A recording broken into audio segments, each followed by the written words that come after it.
বন্ধুরা, আজ আমরা হাজির হয়েছি রায়গঞ্জের উত্তর মোহনবাটির সেবকপল্লীতে আমাদের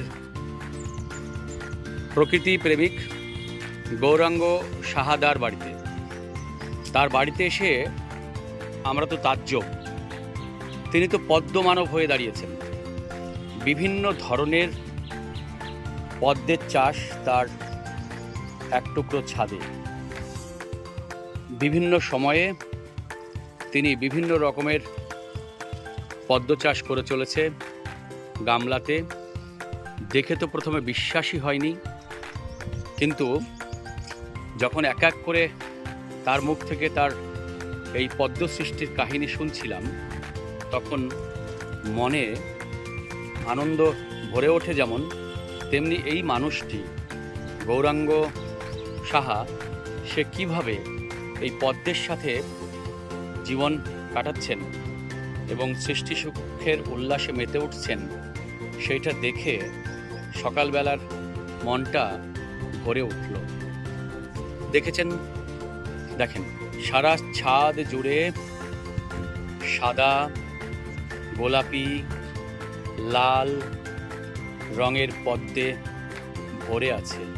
কত বড় বড় পাতা দেখেন, একদম অরিজিনাল যে পুকুরে পদ্ম হয় সেই পদ্ম পাতার মতনই বড় পাতা।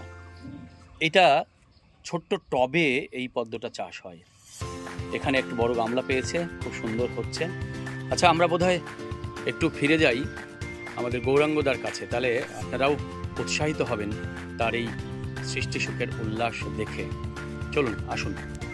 হ্যাঁ দাদা, আপনার এখানে এই যে বিভিন্ন পদ্ম চাষ করছেন, আপনি কবে থেকে এটা শুরু করেছেন?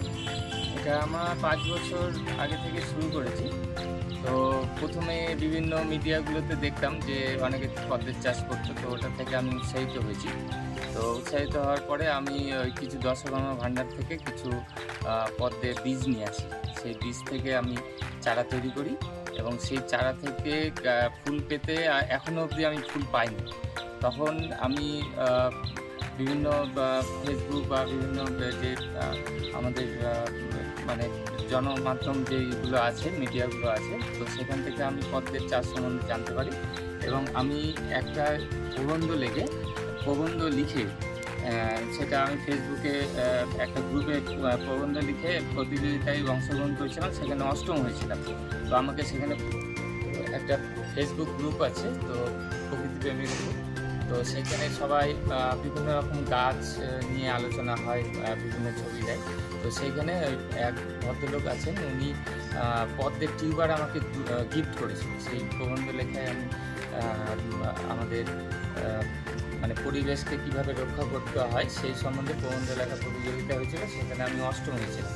তো সেখানে আমাকে একটা পদ্মের টিউবার গিফট করেছিল, সেটা হচ্ছে ইয়েলো পিওনি। সেখান থেকে আমার পথ চলা শুরু এবং আস্তে আস্তে বিভিন্ন হাইব্রিড ভ্যারাইটিগুলো জানতে পারি। এবং এই ভ্যারাইটিটা কিন্তু শুধু গামলাতেই হবে, এটা আবার এই পদ্মের ভ্যারাইটিটা আবার পুকুরে হবে না। এটা হচ্ছে এই বিভিন্ন সাইজের গামলা আছে, বিভিন্ন এখানে কি কি ধরনের কি কি পদ্মের চাষ আপনি করছেন? আমি এখানে মাইক্রো ভ্যারাইটি করছি, ট্রপিক্যাল ভ্যারাইটিগুলো আছে। তো সেখানে বিভিন্ন পদ্মের আলাদা আলাদা ভ্যারাইটি, আলাদা আলাদা আইডি, মানে নাম আছে। যেখানে আমার কাছে আছে আপাতত কাবেরি আছে, তারপরে থম্ম আছে, তারপরে ইয়েলো পিওনি আছে, তারপরে আপনার ফরেনার লোটাস আছে, হ্যাঁ, এরকম ড্রপ ব্লাড আছে, এরকম অনেকগুলোই ভ্যারাইটি আছে আমার কাছে। আচ্ছা দাদা, বলছি যে এই পদ্ম চাষ করতে গিয়ে কি কি লাগে? পদ্মের চাষ করতে গেলে জৈব উপায়েই বিভিন্ন আচ্ছা। জৈব সারগুলোই লাগে। তো সেগুলো একটা পদ্ধতি আছে এবং সেই পদ্ধতিটা আমরা ঠিক ফেব্রুয়ারি মাসে, মানে শীতের সময় পদ্মের গাছগুলো সব শীত ঘুমে থাকে এবং ফেব্রুয়ারি মাসে জাগ্রত হয়। তখন ছোট ছোট পাতা দিয়ে আমাদেরকে জানান দেয় যে এখন মানে আমি বিস্তার লাভ করব। তখন আমরা সেই গামলাকে উল্টে দিয়ে ভেতরে অনেকগুলো টিউবার পাই। সেই টিউবার, একটা টিউবার লাগিয়ে দিয়ে এবং বাকি টিউবার আমরা আমাদের মতো যারা মানে পদ্ম চাষ সম্বন্ধে ওয়াকিবহাল নাই তাদেরকে আমরা জানাই যে প্রত্যেকের বাড়িতে যাতে পদ্ম হয় সেই চেষ্টা করি। তো এখন আপাতত প্রায় বাড়িতেই পদ্মের চাষ হচ্ছে এবং আমাদের দ্বারাই তারা উপকৃত হচ্ছে।